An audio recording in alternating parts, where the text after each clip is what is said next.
I'm good. Cheers. Yeah, cheers to you too. Yeah, for those that are just joining us, again, it's Caleb from Blaq Rocket Media. We're here today with Kris. He is one of the co-owners of Luftkraft Fabrication and also Alpine Mechanism here in Colorado Springs. We're going to be talking today about his split window bus, which I'll just cut to right now if you're on the video, and if not, then just have a good listen. It's going to be a really good talk. He's extremely knowledgeable with Porsche, with Volkswagen, anything old, anything with metal. He's a master fabricator, so really excited about this. So thanks again for joining me today. Generous. No, yeah, total man crush on you. You're awesome. I've been inspired since we met at Porsche Colorado Springs a few years ago. Well, I'm glad to be here, man. Yeah. Happy to do it. So yeah. Well, first off, what are you drinking again? I'm drinking a collab. I'm drinking a Cerberus Fossil Brewing, I think verboten, and a Focus on the Beer, which is a local beer write-up. With craft vehicles or with vintage collectible vehicles usually comes good taste, so I like to think that I have decent taste in beer, so come to Cerberus regularly for beer, because we're friends with the owner and it's a local small business, and obviously we like to promote that. Yeah. So because we're a local small business, so yeah, try to keep it in the family, so to speak. And so it's a good place to do it. Yeah, it has a really cool logo too. Cerberus does. Yeah, The they did a good dog. job. Yeah, so the brewer Josh, we've known him for 10 years now. So, and he's a great guy. They give a lot of money back to charity, and they give a lot of money to SPCA and non-profit animal-related sort of charities. So we're pretty strong into that. Obviously we have shop dogs, and Mark and Liz have a bunch of dogs, and my wife and I have a bunch of dogs. So it just comes full circle, so to speak. So yeah, we're big dog lovers as well. Having our dogs, our German Shepherd and Standard Poodle and stuff like that, and Renee being a dog trainer. But yeah. All we need to do is work these guys into vintage cars. So Josh keeps telling me he's going to buy an old truck and bring it to me, but we'll see. So we'll see. So yeah. Well, before we kind of get into Luftkraft, how did you kind of get into fabrication in the first place? It's a funny story. I'm not American, obviously. I'm Canadian, but I'm like the stereotypical. That article you read about the American dream. I moved down here. I went to school in Canada for undergrad. I did my undergrad in biology and environmental science, and it's a great career path to take as far as schooling goes, but it's a poor career path as far as employment goes. You look up jobs related to actual environmental science, nobody really employs an environmental scientist, and not only that, but the people that do was go on contract work largely. So I graduated from my undergrad with a degree in environmental science and basically had no job prospects whatsoever. And so after tooling around and working jobs that I'd worked, actually as a bricklayer, believe it or not, as a stonemason, all my way through my undergrad, I decided I need to... that's cool in and of itself, though. Yeah, it was rad. Kind of laid the foundation for hard work and working with my hands and stuff like that. So that was cool. And then, but I, always felt this pressure and, and kind of went to university to get this undergrad and paid a bunch of money and stuff like that. So I really need to try and do something with it. So I went and got a second degree. This time much more focused in sort of a field called GIS, which is Geographical Information Systems, which is basically computer mapping. Right. And Canada does a good job of teaching that in school and funding the schooling for that, but does also a very poor job of funding it as far as employment. Canada's a very small country, population-wise. It's huge landmass, but population density. Yeah, I was gonna say. Yeah, population density and I know money Americans don't know anything about Canada, but we do know that it's big. It's humongous, but the population is only 1/10 of the United States, so our federal funding for programs and state and provincial and local levels are really, really small compared to the United States. So the school I went to had a huge hiring rate, but mostly it was largely out to the United States. So I graduated from that school, got a job offer in Fort Collins, of all things, and moved there sight unseen with 2 duffel bags. And I worked there and met my wife in Fort Collins, and 13 years later, 14 years later, here we are. We moved down to Colorado Springs, I don't know, 10, 12 years ago, for jobs. We got offered different jobs in that same field, and Yeah. I worked for a huge corporation. I worked for a corporation that had 7 branches and 400 employees, and moved up to middle management and just hated it. I hated every aspect of it. It was like corporate America, and I hated it. All the while, I'd always been hands-on, and I'd always been, very, I don't know, just very, meticulous and just, Yeah. I just always liked working with my hands. And so I met Mark, and Mark had a huge garage at his home, and he was a vintage Volkswagen enthusiast. And I was always into cars, my entire childhood I was always into cars, but I was never into building cars or owning cars. Interesting. I was into admiring them. Yeah. I'd go to car shows and go to auto shows and stuff like that, but I never owned a vintage car. I'd always lusted after them, but never made it a reality. And I met... What kind of going off of that before you jump on, what was your first kind of vehicle that you chased after and actually accomplished? I'm an picking 80s up? kid. My dad was a fighter pilot in the Canadian Air Force, and in his tenure in the Canadian Air Force, Canada still operated forward operating bases in Europe. So we lived in Germany, believe it or not, for 16 of the 20 years of the first 20 years of my life. Okay. Most of those, the formative years of like 13 through 20. Yeah. So I was there in Germany and exposed to BMW M3s, Volkswagen Golf, Mark 1, Mark 2, Mark 3 GTIs, VR6 GTIs, Opel Cadets, Ford Fiestas, so... So were you like really big into the Group B scene? And, yeah, I was really into I was young at the time, I was still a high school student, so I didn't really have any money. A friend of mine and I in high school did go halves on a Mark 1 Golf. It wasn't a GTI, but it had a body kit and fresh like Ferrari Rosso red paint and aftermarket alloys and stuff on it. And so we thought that was awesome. It ended up burning down his parents' garage, believe it or not.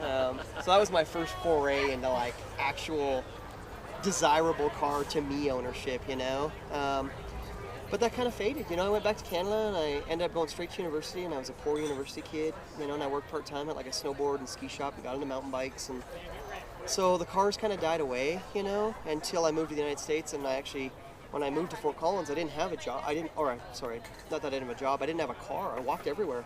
I lived right downtown, and work was a block and a half away, so I didn't need a car. So I saved a bunch of money, and the first car I bought when I moved to the United States, when I actually could afford a car, was a 06 WRX wagon. So sort of the last year, or actually it was 07, last year of the true wagon that the WRX sold. That's awesome. And I love that car. It's probably the coolest car. Not the coolest car, but definitely the best all-round car I've ever owned. It was a wagon, so practicality, and it was well built, and it was super basic, cloth interior, manual transmission, but man, it was fast. It's the fastest car I ever owned up to that point, and I just loved it. So I saved a bunch of money for it, so I worked really hard for it, so it had that real hey, you busted your ass for this car. Yeah, I get that to a certain extent. Yeah. Of course, my dad was always there to bail me out of my mistakes, but yeah, I definitely worked for stuff when I was young. So that was cool. Good. So that was my big thing, and then same thing. My dad was always into cars. My dad's never been a vintage car owner guy, but my dad's always been into cars, so he was responsible for taking me to car shows. And being in Germany, he would take me to the Frankfurt Auto Show every year, which is a massive auto show where all the major marquees roll out the new cars for the year and stuff, and he was always super knowledgeable about it. And we had subscriptions to Road and Track, and my dad's not a car guy per se, but he's definitely a motorcycle guy. So my entire childhood we had dirt bikes, and my dad's always had motorcycles, and and every time I've gone home from university, when I got my driver's license, I inherently just got my motorcycle license. It was just what you did. And so we learned how to drive standards, and we learned how to ride motorcycles and shift gears and use clutches and stuff like that. So, and my dad to this day, my dad's retired, and he's in his mid to late 60s, and he still does 20-day motorcycle tours with his buds and shit like that. So he's always been very kind of motor-minded. So I definitely got it from him, and my uncles are also the same way. My uncle, my mom's brother, he owns a Triumph TR7 that he maintains and restores and is passionate about. He owns a TVR 350, believe it or not, which is about as eclectic and obscure as you can get as far as vintage collectible cars. Not my style by any means, but I can appreciate his passion for them, and his desire to keep them running and keep them alive and keep them on the road, and I don't begrudge anybody, your car may not be what I'm into, but I'm excited that you're passionate about your car. You know, that's the cool thing about car hobbies. You know, and Cars and Coffee out on First and Main I've started going to that now on the bus on the road, and I'm one of 4 Volkswagens there out of 500 cars. And it's mostly American muscle, which ain't my thing, but man, the time and effort and money that these people put into these cars, and just the care that they take care of them, and you know, the fact that they just, you know, appreciate that thing so much, is just, that's reward in itself to go there, you know. So it doesn't have to be a Volkswagen show or a Porsche show or anything like that. It's just a car show where people are excited about it, man. You know, it's just, that's the business for me, you know. So anyways, that was a huge workaround. That's okay. Of the story, my God. But so anyways, I living in Colorado Springs, working at a major American data collection corporation in middle management, which I hated. Huge pressure, huge deadlines. You know, obviously good salaries because it was corporate American stuff, but massive, massive stress. You know, we worked through the 2008 economic downturn. Yeah. So half the business went away. They slashed staff. My wife and I both stayed on. We both worked at the same spot, but you know, we kept our jobs, but we were never fully comfortable in our jobs. So we would show up one day and chains wouldn't be around the doors, you know, and shit like that. We're like, oh God, you know. So anyways, my next door neighbor at the time on a place we rented was a huge Volkswagen guy. I started palling around with him, just hanging out, and just by chance he had I walked over to his one day and he had my 63 bus sitting in his backyard. And he said it's for sale, you know, and I'd always lusted after buses, and I'm a Volkswagen guy. And what year was this when you were looking at it again? Around 08 or 09? Yeah, well, around 08, 09, you know, maybe 2000, anywhere from 2008 to 2010. And I was employed at the time, but it was probably a bad time to buy a vehicle. I didn't have a garage. I didn't have any tools. I didn't have any experience building vehicles. But surely a good time to buy a vehicle when they're so cheap, I'm guessing. So bad time from a job security standpoint, good time from a invested a vintage vehicle time, you know, because I bought that bus. So I look at it, it's a friend of a friend, a guy I knew named Evan who owns it, and he just had a baby, budding family, so he didn't have a garage or tools, and so it was just bad timing for him. So very whimsical, really, really out of character for me, because anybody who knows me will say I'm definitely not whimsical, not by any means. So super whimsical for me, and I wrote a check for $3,500 and bought the bus, and it was a rolling chassis. The brakes worked. It was complete with everything but a motor. Yeah. And I love the bus now, and the way that it's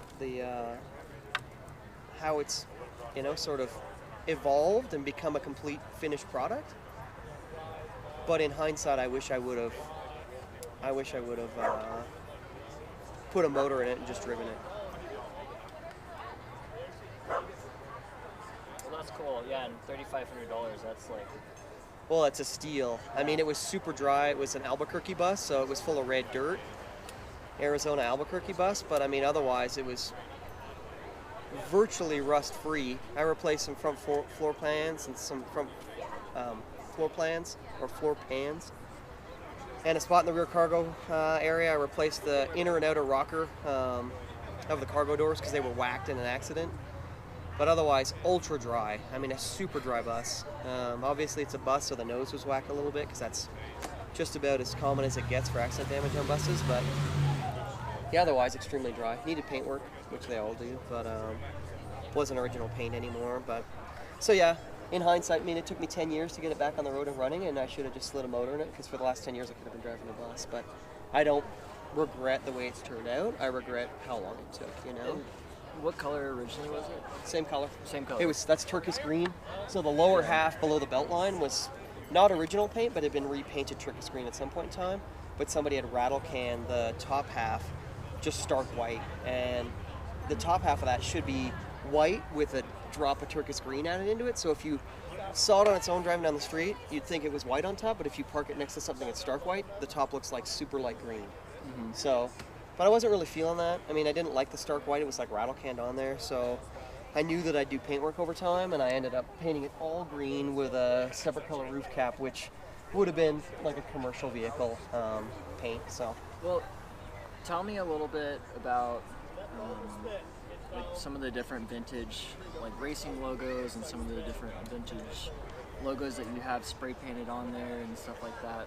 And Most of that is the just different characters, and there's a lot of detail that's like there is, and patina obviously, but yeah, there is. I mean, you know, most of that shit, and it kind of goes back to what we were just talking about. You know, when I bought that thing, I didn't have a garage, didn't have anywhere to work on it, and I didn't have any tools, and I had no experience whatsoever. yeah. And then I kind of met Mark, you know, and it was kind of out of the blue. We'd kind of known each other for a little while. We were both into mountain bikes. You know, he's an ex-pro mountain biker, so we kind of started palling around and riding bikes together and shit like that. And he had this, at the time at his house, he had this massive 1,000 square foot garage.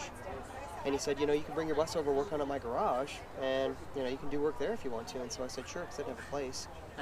And he had all the tools, you know. So over time, I brought the bus over there, and Mark helped me with it, and we started working on it. And he basically taught me everything I know about vintage Volkswagens, fabrication, and, you know, and everything to do with, you know, virtually how that bus sits nowadays, you know. So Yeah. he was well invested in the hobby well before I was, you know. So he'd already restored 356s and Porsches. His bus, his blue bus, which is a 61, which is very similar theme to that, was already largely complete, you know, Right. and driving around when I just bought my bus. So really, most of the credit associated with building that bus, both from a mechanical standpoint, like a mechanic standpoint, a fabrication standpoint, and the aesthetic standpoint, a lot of that credit has to go to Mark, you know, because without him, probably that bus wouldn't be done, or it would be done a whole lot different than it is, you know, Yeah. and I'd be in a different spot. And so we started hanging out, working on buses, and then people just kind of started asking us to do shit for them, you know, and the timing was kind of right. The building next door to a business that he already owned came available, and I was in a position that I hated my job, and so Mark and I kind of said, you know, let's kind of, what do you think about buying this building and maybe trying to do Luftkraft, you know, full time? Yeah. And it was a huge risk, and we borrowed some money, and we bought the building, and I quit my job, and, you know, it's kind of that American dream sort of thing that, you know, you quit your corporate job in America, and you leave with salary, Oh, yeah. and benefits and, you know, stuff like that. You go into the unknown of this fabrication business, of which at the time I had very little experience, you know. How long ago was that when you guys actually It went was in? 6 or Full speed? 7 years ago, you know. Oh wow. Yeah. So, and then we moved up to the shop and moved equipment there and bought a whole bunch more equipment and just kind of started, jumped in both feet. I quit my job.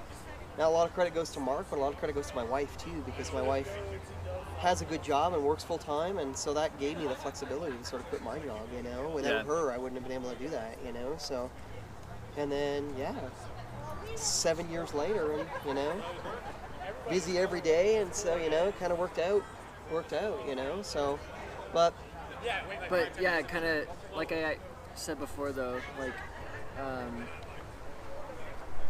you have like some of the different logos of Luftkraft obviously on the front, looks backwards so you can see it in the mirror, but Yep. like some of the other painted on distressed decals that you guys did. so I'm all about commitment because all those logos are painted on, Yeah. you know, even the Luftkraft ones. So, God forbid I ever, you know, my intention is to give that bus to my son someday, Yeah. so he can have it and do with it whatever he wants. But you know, God forbid I ever to sell it. It's a hard sell because it's got logos and Luftkraft painted all over Yeah. it. And, you know, it's just a feel thing. You know, obviously I own the company. I'm super proud of it. So it's got a good reputation. It's, I think, I don't know. I know I'm stepping out on a limb here, but I like to think it's a cool company where people think it's cool. You know, Oh, yeah. so putting those logos on it was obviously going to come naturally to me. And then the other logos, you know, Mark and I just kind of play around with that stuff. You know, the logos across the top that say like Volkswagen, Porsche, and Tempo Service, you know. Obviously, we like to work on Volkswagens and Porsches. Tempo is a vintage German company that actually it was a competitor to Volkswagen at one point in time for building Okay. buses. Mark has a Tempo Matador. Yeah.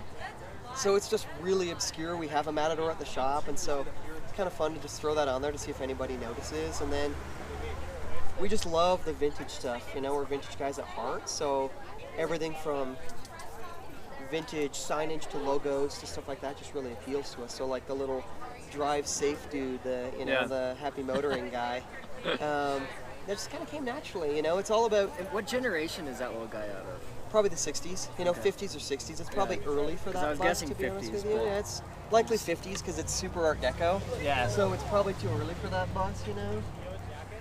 But we Oh, like it's that okay. old Like- fuel logo and stuff, and you know the one that comes to mind, you know, the fuel logo or the logo that comes to mind when you think vintage Porsche or Volkswagen is the mobile Pegasus.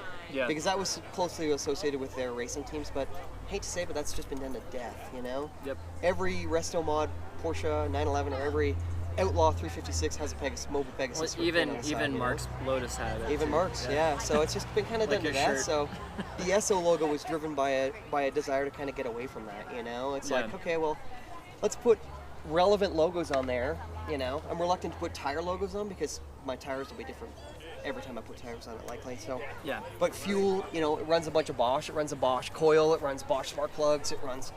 So you can put Bosch logos on there. So we put old vintage spark plug logos on them a lot of times. Stuff like that. So, but I just kind of dug that SO logo. That dude's rad. Fit right there, right between the doors, and the partition was kind of awesome. I wanted to make it kind of like a shop service truck or like a people transporter. Yeah. So like if you were like a courtesy vehicle. So I put like shop logos on it. It says parts, service, restorations on the side of it, shit like that. And then I think the one that's probably trying to remember what's on there even, So I think the one that's most obscure that most people don't get is the club logo Yeah. right there. Yeah. So the club logo on the front door, and it's this big old logo. It's got Luftkraft fabrication on the other side of our phone number, which is also ballsy because Is that a Quebec thing? what's that? No, Clever. that's if you look up Porsche 917s from Le Mans, Oh, okay. they differentiated the different cars they ran at Le Mans by putting vintage card logos on the front quarter panels of the car. So if you look up old 917 pictures, Yeah. on the front quarter panel, on the front, like right at the front fender there, That's so cool. I didn't know that. they have like diamonds and clubs, and that's a replica of the club that's on Okay. one of those cars. So, and I mean, nobody gets that. It's like impossible to figure No, out. I love that. Because it's way bigger than it would have been on the car, but it's almost an exact replica of the logo. And I just made the mask. I made the digital artwork, and yeah, it's all painted on. So yeah. So it's just kind of a feel thing. And the crazy thing is there's no. This is what Mark and I. It's probably we're really lucky because we work really well together like that. But there's no pre-planning for that shit. We just kind of like Yeah. get the bus painted before the clear goes on, and just kind of like start thinking of logos and laying out logos and stuff like that, and it just kind of comes naturally. We just did it on Brandon Grantham's, our friend Brandon who owns Kleeman USA. We just did it on his Mark 1 GTI, and he gave us some logos and stuff like that that he wanted to do with, and stuff that was associated with the build of the car. But it just kind of comes naturally. You just kind of look at the space and Yeah, it's print them just out like and just kind of lay them it's like a down. little tattoo on a car. Exactly, it really is, and it's very much a feel thing, just like a tattoo artist is, So, yeah, we don't do a whole lot of pre-planning, Mark and I, sadly. I mean, I think it probably, in the grand scheme of things, for like business success, making money, Yeah. Yeah. growth of business is probably a bad thing. But as far as creative freedom and just like keep you interested in what you're doing every day, man, it's the way to go, So. Where did you get the interior done, and how much? Like, were you part of that process too? Yeah, Like, putting so it together. What I did was I assembled all the materials. It's leather and largely wax canvas, and the canvas isn't wax, but it's intended to be waxed. But I bought the leather locally at a local leather company, and we ordered the wax canvas online. And then Mark and I just kind of did the same thing, laid it out on the panels, and just thought, what's going to look cool? Yeah. And then we actually had the upholstery company that does our box mattresses and stuff for the van company for Alpine Mechanisms. I had the gal sew the stuff for that, and then I installed it. And Mark and I glued the panels and glued all the door cards and stuff like that, and then laid all the material down, and then laid them up, and then installed them ourselves. So. No, it came out so well. Yeah, so clean. it's kind of like a hodgepodge of weird interior stuff, diamond stitch and leather and two different kinds of leather and. I glue, love it because I feel like if you look at the interior, it looks very similar to. It looks like it fits really well with the outside patina, and just it's not perfect or anything like that. Like, it's like super intentional and stuff. Like, just like how you've distressed on the outside and stuff too. But Thanks. it feels right. And I love that the driver's seat is by itself instead of it having a full bench seat. Well, and it was like that from the factory. So that year was a 2/3, 1/3. Okay. So the bench seat in there for the passengers is stock. And then the problem with buses, and anybody who's driven a split window bus can attest to this, is that it's a very small vehicle. Very, very small. So 5'10" is like pretty close to the max to comfortably drive it. And the seats are so physically tall that you spend most of your time hung over the steering wheel because the front windshield line is so low. So if you sit upright in it, you're actually looking at the bulkhead of the window. So what I did was I ordered a bucket seat, and I had the bucket seat custom upholstered, and then I slammed it as close to the floor as I could, Yeah. and then only used about 2 inches of foam for the seat padding because you literally want to sit as low as possible. So yeah, So that's half form, half function, you know, so it looks cool, but part of it is about just being comfortable driving because traditionally they're just really uncomfortable to drive with the stock seats in it, so. Yeah. And tell us about like your front air intake with your that's not an intercooler. It's not an intercooler because it's naturally aspirated, it's yeah. an oil cooler. So that's a pretty unique thing. It is very much so. Mark has it on his bus as well. It's kind of something we developed together over time, and the premise is that we built motors for our buses. He's got his 61 and my 63 at the same time, and they're big motors. You know, that would have come with a 1500 stock, and it now runs a 2.2 liter 2180. Yeah. That was built by my friend in Loveland named Pat McCaffrey.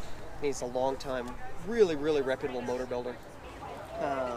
With dual 44 millimeter Webers, Italian Webers, that I got both of them from Pat and bought it, 8 years ago at the time when buying motors was good, because I think I paid $2,200 for the long block and the carbs with intake runners, which is a smoking deal, so. I mean, obviously you have a lot of sweat equity into this. Yep. But, so $3,500 for the vehicle, $22 for motor. Yep.